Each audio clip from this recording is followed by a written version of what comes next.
Hi, everybody. Okay, this is week 2, even though you just got the last blog yesterday because I posted it late. So today we're talking about blind spot number 2, and that is feelings change our reality.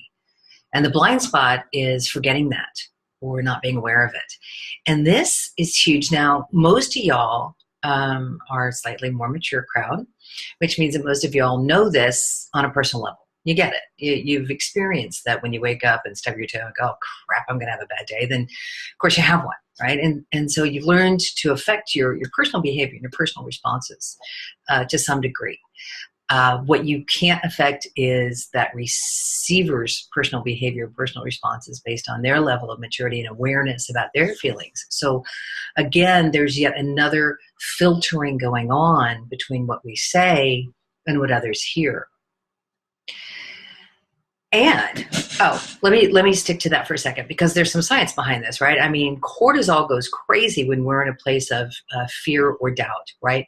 The minute that cortisol and a handful of other chemicals I can't pronounce kick in, then your prefrontal shuts down, right? And now you just can't really hear what the other person is saying because you just got alarms going off, just like that little tiger on the Serengeti, right?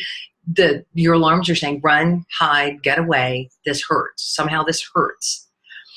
Of course, this usually relates to a prior experience, but that's a whole nother conversation.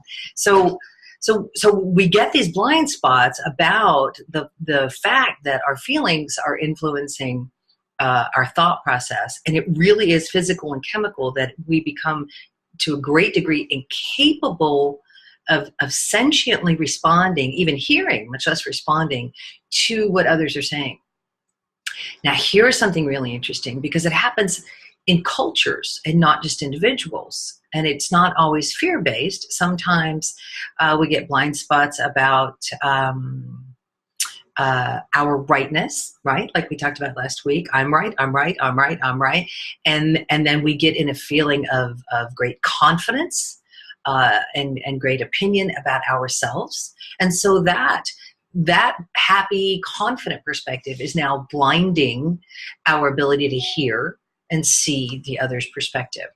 And so some great examples of that, IBM, they nearly collapsed, right? HP, Comcast, currently, anybody who works with Comcast knows that for about the last year, they've been going through this whole internal campaign to change their blind spot that they were the shiz, right? Now you call them, you can just rip one of these people apart and they're just going to take it and they're going to respond positively because they're going through a huge internal cultural shift that says, okay, there is competition.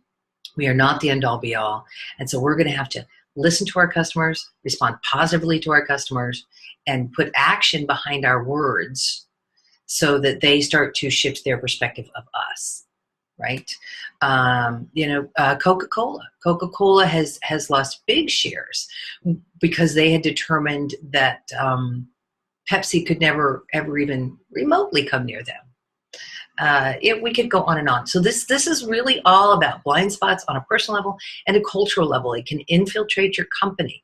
What attitude do you guys show up with?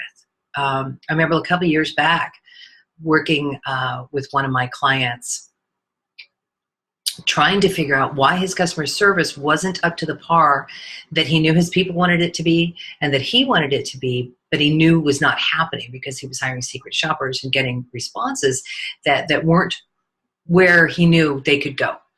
And so we did some investigation. We started learning about the value system that was living and breathing, not the one that was talked about.